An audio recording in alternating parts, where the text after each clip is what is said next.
She was already late. I could hear her panicked engine revving through my open window. The same annoying sound that had woken me up every day for months. My neighbor, Victoria Lane, the self-proclaimed perfect host, was once again stuck in a tiny parking space she herself created by blocking our driveway. I stood quietly behind my front door, towel wrapped around my shoulders, fake water dripping down my neck, playing the role of someone who just stepped out of the shower. She banged on the door again. "Oliver, I need to leave for work. Move your car." But this time, I wasn't the one who needed to move. Today was the first day she would learn what it felt like to be inconvenienced. Because when you mess with someone's disabled mother, when you disrespect someone's home, sometimes the sweetest revenge is simply letting people suffer the consequences of their own choices. If you've ever dealt with an entitled neighbor, if someone has ever disrespected your family or your space, hit that like button, subscribe, and get ready for one of the most satisfying real-life revenge stories you'll hear today. My name is Oliver Hayes. I'm 24, and I live in a quiet suburban neighborhood in Willow Creek, Colorado, a place that used to be peaceful until Victoria moved in 3 years ago. At first, she seemed harmless. Early 40s, fancy sunglasses even on cloudy days, always talking loudly about her investment properties. But the problem wasn't her personality. It was her parking obsession. I live with my disabled mom, Elaine, who uses a wheelchair full-time after a spinal condition worsened 2 years ago. My dad works overnight shifts at the hospital, so I'm the one who helps mom with morning appointments, groceries, anything she needs. Which means I need our driveway clear. Every single day. Victoria knows this. I told her. My dad told her. The entire neighborhood knows this. Yet she keeps parking directly in front of our driveway, claiming she needs to leave space on her property for her tenants and their visitors. She rents out every room in her house, so cars are constantly coming and going, but she has a massive driveway with space for at least 4 cars. Still, she always leaves at least 2 empty guest spaces and dumps her own car in front of our home. The first time she did it, I knocked politely. She smiled with that tight, fake smile people make when they think you're beneath them. "Relax, Oliver. I'll be gone soon." She wasn't. For 3 hours. I missed Mom's doctor appointment that day. From then on, every time she wanted to make room for her tenants' guests, she would slide her silver sedan right across our driveway like she owned the whole street.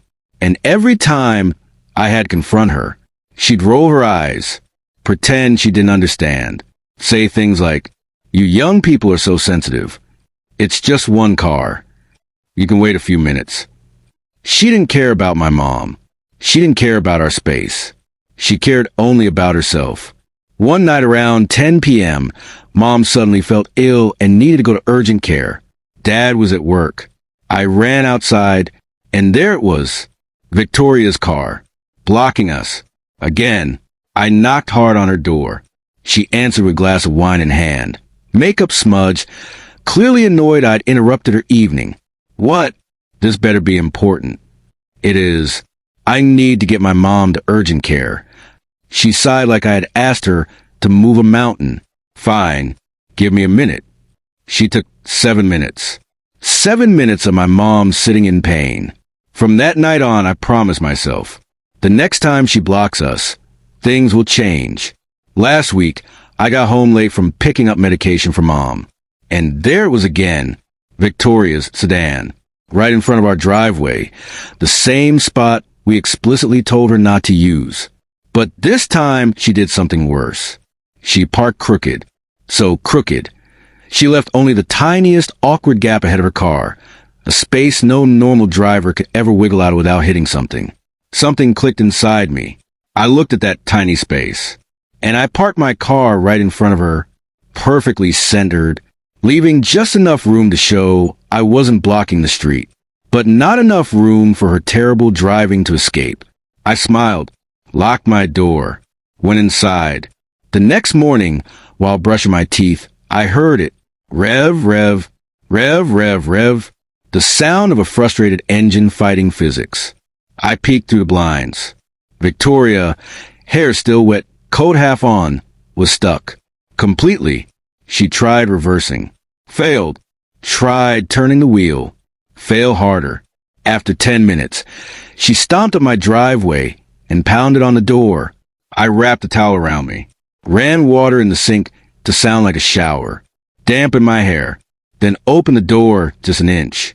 She shouted, "Oliver, move your car. I'm late for work." I replied calmly, "Oh, I was in the shower. You'll have to give me a few minutes." She huffed loudly. "I don't have a few minutes." I shrugged. "Maybe you should use your driveway next time. You know, the one with all the space." Then I shut the door. She stood outside powerless. And for the next 20 minutes, I finished my shower. By the time she managed to wiggle out, scraping her tire loudly against the curb, I was enjoying coffee at the window. And when she finally drove off, red-faced and furious, I realized something important. I could do this every single time. By Monday, the whole neighborhood knew she'd been late to work. She avoided eye contact. She parked in her driveway for the first time in months. But then Tuesday came, and she tried to block us again. So I did it again, and again, and again. Every time she left the tiniest gap, I parked just right, and her terrible driving skills did the rest. She was late 3 days in a row. By Thursday, she gave up entirely. She now parks squarely in her own driveway. No empty guest spaces, no excuses, no more entitlement. Her tenants adjusted. Her visitors parked normally. Life returned to normal. You train her better than we train the dog. And honestly, it felt good. Justice doesn't always need shouting. Sometimes it's silence, and a towel around your neck, and letting people suffer the consequences of their own decisions. Living with a disabled, loved one teaches you patience, but it also teaches you boundaries. Victoria wasn't evil. She was entitled. And entitlement only changes when it becomes inconvenient. In the end, I didn't hurt her. I didn't break a law. I didn't start a war. I simply stopped protecting her from her own behavior. And she learned, finally, the value of respecting someone else's home. If this story gave you even a tiny bit of satisfaction, hit that like button. It helps more than you know.